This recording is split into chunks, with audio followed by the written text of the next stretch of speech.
സംസ്ഥാനത്തെ വനം വകുപ്പിന്റെ വിവിധ ഓഫീസുകളിൽ വിജിലൻസിന്റെ റെയ്ഡ് നടന്നു എന്നൊരു വളരെ പ്രധാനപ്പെട്ട വാർത്ത നമ്മുടെ മുൻപിലുണ്ട്. മിന്നൽ പരിശോധനയാണ്. ഓപ്പറേഷൻ വനരക്ഷ എന്ന പേരിലാണ് ആ പരിശോധന നടന്നിരിക്കുന്നത്. അതായത് അഴിമതി മുക്തമായ ഒരു സിവിൽ സർവീസ് എന്നൊരു വലിയ ലക്ഷ്യം സംസ്ഥാന സർക്കാരിന്റെ മുൻപിലുണ്ട്.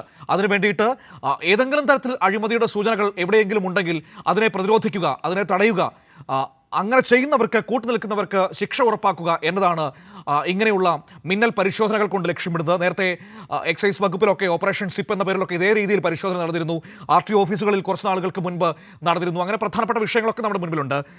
ഓപ്പറേഷൻ വനരക്ഷയുടെ വിവരങ്ങളുമായി ദ്രുബൻ തിരുവനന്തപുരത്ത് നിന്ന് ചേരുകയാണ്. നോക്കാം എന്താണ് സംഭവിച്ചതെന്ന്. ദ്രുബൻ, അഴിമതി മുക്തമായ, എല്ലാവർക്കും ഏറ്റവും സുതാര്യമായ രീതിയിൽ കാര്യങ്ങൾ സാധിക്കുന്ന, നിയമപരമായി കാര്യങ്ങൾ സാധിക്കുന്ന ഒരു സിവിൽ സർവീസ് എന്ന വലിയൊരു ലക്ഷ്യം സർക്കാരിന്റെ മുൻപിലുണ്ട്. അതിന്റെ ഭാഗമായിട്ടാണ് വിവിധ ഓഫീസുകളിൽ പല ഘട്ടങ്ങളിൽ വിജിലൻസിന്റെ മിന്നൽ പരിശോധനകൾ നടന്നിരുന്നത്. ഇന്നിപ്പോൾ ഫോറസ്റ്റ് റേഞ്ച് ഓഫീസുകളിലാണ് പരിശോധന നടന്നതെന്നാണ് ഞാൻ മനസ്സിലാക്കുന്നത്. എന്തൊക്കെയാണ് ആ പരിശോധനയുടെ ഭാഗമായിട്ട് നടന്നത്? തീർച്ചയായും മനു പറഞ്ഞതാണ് ഏറ്റവും പ്രധാനപ്പെട്ട ഭാഗം. വിവിധ സർക്കാർ ഓഫീസുകളിൽ പരാതി ലഭിക്കുന്ന, അതായത് അഴിമതിരഹിതമായി ജനങ്ങൾക്ക് സേവനം ലഭ്യമാക്കുക എന്നതാണ് സർക്കാരിൻ്റെ ലക്ഷ്യം. പരാതി ഉയരുന്ന രഹസ്യ വിവരങ്ങളുടെ അടിസ്ഥാനത്തിൽ പരാതികൾ ലഭിച്ച സ്ഥലങ്ങളിലേക്കാണ് വിജിലൻസ് തുടർച്ചയായിട്ടുള്ള മിന്നൽ പരിശോധന നടത്തുന്നത്. ഇന്ന് രാവിലെ മുതൽ ആരംഭിച്ച മിന്നൽ പരിശോധന ഈ പറയുന്ന ഫോറസ്റ്റ് ഡിപ്പാർട്ട്മെൻറ്റിലെ റേഞ്ച് ഓഫീസുകളിലാണ്. തിരഞ്ഞെടുക്കപ്പെട്ട 71 റേഞ്ച് ഓഫീസുകളിലാണ് സംസ്ഥാന വ്യാപകമായി തിരുവനന്തപുരം മുതൽ കാസർഗോഡ് വരെയുള്ള റേഞ്ച് ഓഫീസുകളിൽ പരിശോധന നടത്തുന്നത്. ഈ വനമേഖലയിൽ നടത്തുന്ന വിവിധ നിർമ്മാണ പ്രവർത്തനങ്ങൾ, റോഡുകളുടെ നിർമ്മാണ പ്രവർത്തനം, ഇലക്ട്രിക് ഫെൻസിങ്ങുകൾ നിർമ്മിക്കുക, ഒപ്പം തന്നെ ഫയർ വാളുകൾ ക്രമീകരിക്കുക, വെട്ടുക, ഇത്തരത്തിലുള്ള വിവിധ ഫോറസ്റ്റ് ട്രൈബൽ ഏരിയകളുമായി ബന്ധപ്പെട്ട ആദിവാസി വിഭാഗങ്ങൾ താമസിക്കുന്ന ഇത്തരത്തിലുള്ള പ്രദേശങ്ങളിലേക്ക് പോകാനുള്ള നിർമ്മാണ പ്രവർത്തനങ്ങളുണ്ട്. ആ നിർമ്മാണ പ്രവർത്തനങ്ങൾക്ക് സർക്കാർ വിനിയോഗിക്കുന്ന ഫണ്ട് മുഴുവൻ ചെലവഴിക്കാതെ ചില ഇടനിലക്കാർ ഇക്കാര്യത്തിൽ അഴിമതി നടത്തുന്നുണ്ട്. ഉദ്യോഗസ്ഥരുടെ പങ്കും, ചില സ്ഥലങ്ങളിൽ ഉദ്യോഗസ്ഥരുടെ പങ്കും ഈ അഴിമതിക്ക് പിന്തുണ നൽകുന്നുണ്ട് എന്ന വിവരങ്ങളാണ് ഈ പറയുന്ന വിജിലൻസ് വിഭാഗത്തിൽ ലഭിക്കുന്നത്. വിജിലൻസ് മേധാവിയായിട്ടുള്ള മനോജ് എബ്രഹാമിൻ്റെ നിർദ്ദേശത്തെ തുടർന്നാണ് 71 പ്രത്യേകമായിട്ടുള്ള ഫോറസ്റ്റ് റേഞ്ചുകൾ നേരത്തെ തന്നെ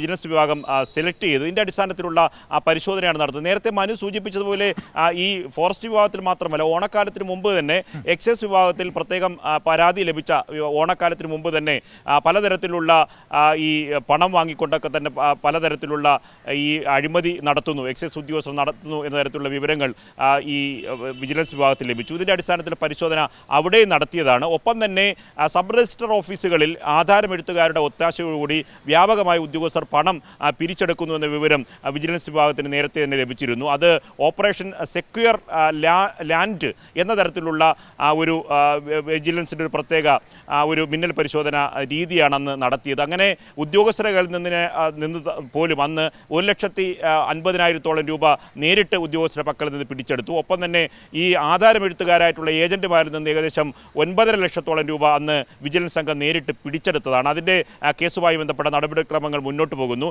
ഈ ഓണക്കാലത്ത് തന്നെ എക്സൈസ് ഉദ്യോഗസ്ഥർ വിവിധ തരത്തിൽ ഉപഹാരങ്ങൾ വാങ്ങിയും മദ്യവും മറ്റ് ഉപഹാരങ്ങൾ വാങ്ങിയും ഒപ്പം തന്നെ പണം കൈപ്പറ്റിയും പലതരത്തിലുള്ള ബാറ് മുതലാളിമാരിൽ നിന്നും കള്ളുഷാപ്പുകളിൽ നിന്നും രഹസ്യമായി പണം കൈപ്പറ്റുന്നുണ്ട് എന്ന വിവരം വിജിലൻസ് വിഭാഗത്തിന് ലഭിച്ചു. അങ്ങനെയാണ് സേഫ് സിപ്പ് എന്ന തരത്തിൽ, ഓപ്പറേഷൻ സേഫ് സിപ്പ് എന്ന തരത്തിലുള്ള പരിശോധനയ്ക്ക് വേണ്ടി വിജിലൻസ് സംഘം ഇറങ്ങിയത്. അതിലും വ്യാപകമായ പണം പിടിച്ചെടുത്തു. ഒപ്പം തന്നെ മദ്യക്കുപ്പികൾ, വിദേശ നിർമ്മിത മദ്യക്കുപ്പികൾ അടക്കം പിടിച്ചെടുത്തിട്ടുണ്ട്. അങ്ങനെ അതിൻ്റെ തുടർച്ചയായിട്ടാണ് വനം വകുപ്പിൻ്റെ 71 റേഞ്ച് ഓഫീസുകളിൽ പരിശോധന നടത്തിയത്. നിരവധി രേഖകൾ പിടിച്ചെടുത്തിട്ടുണ്ട്. ഈ രേഖകളുടെ അടിസ്ഥാനത്തിൽ തുടർ പരിശോധന നടത്തും. നേരിട്ട് പണ ഇടപാട് നടത്തിയവർ, അഴിമതി നടത്തിയവർ, നിർമ്മാണ പ്രവർത്തനത്തിൽ കോൺട്രാക്ട് കൊടുത്തതിൽ കരാറുകാരുമായി അഴിമതി ഒത്താശ ചെയ്തവർ, ഇത്തരത്തിലുള്ള പരാതികളാണ് സംസ്ഥാന വിജിലൻസ് വിഭാഗത്തിന് ലഭിച്ചിട്ടുള്ളത്. ഇതിനനുസരിച്ചുള്ള പരിശോധനയാണ് നടത്തിയിട്ടുള്ളത്. രേഖകൾ കണ്ടുകെട്ടിയിട്ടുണ്ട്. ഇതിൻ്റെ അടിസ്ഥാനത്തിൽ തുടർ നടപടി സ്വീകരിക്കുമെന്നാണ് വിജിലൻസ് ഡയറക്ടർ മനോജ് എബ്രഹാം വ്യക്തമാക്കിയിട്ടുള്ളത്. ഈ പരിശോധനകൾ നിലവിൽ അവസാനിച്ചിട്ടുണ്ടോ അതോ ഇപ്പോഴും തുടരുകയാണോ? ഇപ്പോഴും പല സ്ഥലങ്ങളിലും ഞാൻ നേരത്തെ മനു മുഖവരെ സൂചിപ്പിച്ചതുപോലെ സംസ്ഥാനത്ത് കാസർഗോഡ് മുതൽ തിരുവനന്തപുരം വരെയുള്ള 71 കേന്ദ്രങ്ങളിലാണ്. പല സ്ഥലത്തും പരിശോധന രാവിലെ തന്നെ ഒരേ സമയമാണ് വിജിലൻസിൻ്റെ ഉദ്യോഗസ്ഥർ ഒരേ സമയമാണ് മിന്നൽ പരിശോധന ആരംഭിച്ചത്. ചില സ്ഥലങ്ങളിൽ പൂർത്തിയായി. ഇനി അവസാനത്തെ ഫൈനൽ റിപ്പോർട്ട് ലഭിക്കാനുണ്ട്. ഇത് മറ്റ് ഈ പറഞ്ഞ രേഖകളടക്കം കണ്ടുകെട്ടി അതിൻ്റെ മകസർ മുഴുവൻ റിപ്പോർട്ട് തയ്യാറാക്കി മാത്രമേ, മൊഴിയെടുത്ത ശേഷമേ ഉദ്യോഗസ്ഥർക്ക് തിരിച്ച് മടങ്ങി വരാൻ കഴിയുള്ളൂ. പക്ഷേ ഭാഗികമായി പൂർത്തിയായി എന്ന് പറയാം. ഇനിയും പൂർത്തിയാകാനുള്ള സ്ഥലങ്ങൾ കൂടി ബാക്കിയുണ്ട്.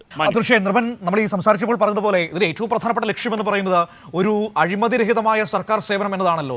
സർക്കാർ സേവനം ഒരഴിമതിയുമില്ലാതെ സുതാര്യമായി സാധാരണക്കാരായ മനുഷ്യർക്ക് ലഭ്യമാകണം എന്നൊരു വലിയ ലക്ഷ്യം അതിൻ്റെ പുറകിലുണ്ട്. അപ്പോൾ ആ ഒരു സർക്കാരിൻ്റെ ആ ഒരു ഇടപെടലിനെ കുറിച്ച് കൂടി ഈ ഘട്ടത്തിൽ നമുക്കൊന്ന് സംസാരിച്ചു പോകേണ്ടതല്ലേ? അത് ഏറ്റവും പ്രധാനപ്പെട്ടതല്ലേ? നമ്മൾ എത്രയൊക്കെ അഴിമതി മുക്തമാണ് എന്ന് പറഞ്ഞാലും ചില പുഴുക്കുത്തുകൾ അവിടെ ഇവിടെയൊക്കെ ഉണ്ട്. അതിനെ കൂടി ഇല്ലാതാക്കണം. അതിന് വേര് മുതൽ ഉള്ള ഇടപെടലുകൾ വേണം എന്നതല്ലേ ഇത്തരത്തിലുള്ള മിന്നൽ പരിശോധനകൾ കൊണ്ട് ലക്ഷ്യമിടുന്നത്? തീർച്ചയായും സർക്കാർ നൽകുന്ന സന്ദേശം അത് തന്നെയാണ്. ഓരോ ഫയലുകളിലും ഓരോ ജീവിതമുണ്ട് എന്ന് മുഖ്യമന്ത്രി പിണറായി വിജയൻ ഒന്നാം പിണറായി സർക്കാരിൻ്റെ കാലത്ത് മുതൽ ഓരോ ഘട്ടത്തിലും ഉദ്യോഗസ്ഥരെയും മറ്റ് ജനങ്ങളെയും ആവർത്തിച്ച് അദ്ദേഹം ഓർമ്മിപ്പിക്കുന്നതാണ്. ഇക്കാര്യത്തിൽ ചില പുഴുക്കുത്തുകൾ പൂർണ്ണമായി അഴിമതിരഹിതമായ ഉദ്യോഗസ്ഥരുടെയും പോലീസിൻ്റെയും സർക്കാർ സർവീസിലെയും ഒന്നാം സ്ഥാനത്ത് നിൽക്കുന്ന സംസ്ഥാനമാണ് കേരളം. പക്ഷേ എന്നിട്ടും നല്ല ശമ്പളവും മറ്റ് ആനുകൂല്യങ്ങളും ലഭിച്ചിട്ട് പോലും ചില പുഴുക്കുത്തുകൾ ജനങ്ങളിൽ നിന്ന് പിഴിഞ്ഞ് പണം പിരിച്ചെടുക്കുക അഴിമതി കാട്ടുകയും ചെയ്യുന്ന ചില ഒറ്റപ്പെട്ട സംഭവങ്ങൾ സംസ്ഥാനത്ത് നിലനിൽക്കുന്നുണ്ട്. അവർക്കെതിരെ ശക്തമായ നടപടി തന്നെ സംസ്ഥാന സർക്കാർ ഈ ഇടതുപക്ഷ സർക്കാർ സ്വീകരിക്കുമെന്നതിൻ്റെ സന്ദേശമാണ്. അതിൻ്റെ കൂടി ഭാഗമായിട്ടാണ് വിജിലൻസ് കൃത്യമായ ചാർട്ടുകൾ രേഖകൾ തയ്യാറാക്കി വളരെ ആസൂത്രിതമായി തന്നെ നേരത്തെ ലഭിക്കുന്ന രഹസ്യ പരാതിയുടെ അടിസ്ഥാനത്തിൽ ആദ്യഘട്ടത്തിൽ പ്രാഥമിക പരിശോധന നടത്തി വ്യക്തമായി തെളിവുകളും അവിടുത്തെ സാധ്യതകളും ഉണ്ട് എന്ന് മനസ്സിലാക്കിയ ശേഷമാണ് വിജിലൻസിൻ്റെ രണ്ടാം ഘട്ട പരിശോധനയിലേക്ക് പോകുന്നത്. മിന്നൽ പരിശോധനകളിൽ നിരവധി സ്ഥലങ്ങളിൽ നിന്ന് സമാനമായ രേഖകൾ കണ്ടെടുക്കുകയും അഴിമതി പണം കണ്ടെടുക്കുകയും ചെയ്ത ഉദ്യോഗസ്ഥർക്കെതിരെ കർക്കശമായ ഒരു തരത്തിലുള്ള വിട്ടുവീഴ്ചയും ഉണ്ടാവില്ല. കർക്കശമായ നടപടി തന്നെയാണ് വിജിലൻസ് വിഭാഗം തുടരുന്നത്.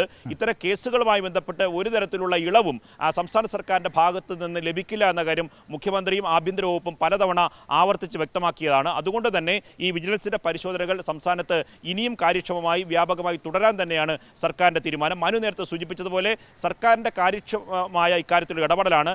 പൊതുജനങ്ങൾക്ക് സുതാര്യമായി സർക്കാരിൻ്റെ സേവനം ലഭ്യമാകണം. ഒരു തരത്തിലുള്ള അഴിമതിയും പണപ്പിരിവും ഉദ്യോഗസ്ഥർക്ക് പണം നൽകി ഒരു ആനുകൂല്യവും സംസ്ഥാനത്ത് നിന്ന് ലഭിക്കേണ്ടതില്ല. അത് സുതാര്യമായി തന്നെ ജനങ്ങളിലേക്ക് അവർക്ക് ലഭിക്കേണ്ട ആനുകൂല്യങ്ങൾ ലഭിക്കേണ്ടതാണ്. ഇങ്ങനെ ഇടനിലക്കാരായി പ്രവർത്തിക്കുന്ന ഏതെങ്കിലും ഉദ്യോഗസ്ഥരുണ്ടെങ്കിൽ അവരെ സർക്കാർ സർവീസിൽ ഉണ്ടാകില്ല എന്ന സന്ദേശം തന്നെയാണ് സംസ്ഥാന ഗവൺമെൻറ്റും മുഖ്യമന്ത്രിയും ആഭ്യന്തര വകുപ്പും മുന്നോട്ട് വയ്ക്കുന്നത്. അതിൻ്റെ ഭാഗമായിട്ടാണ് തുടർച്ചയായി വിജിലൻസിൻ്റെ ഡയറക്ടറായിട്ടുള്ള മനോജ് എബ്രഹാമിൻ്റെ നേതൃത്വത്തിൽ രഹസ്യ വിവരത്തിൻ്റെ അടിസ്ഥാനത്തിലുള്ള മിന്നൽ പരിശോധനകൾ തുടരുന്നത്. മനു. ശരി.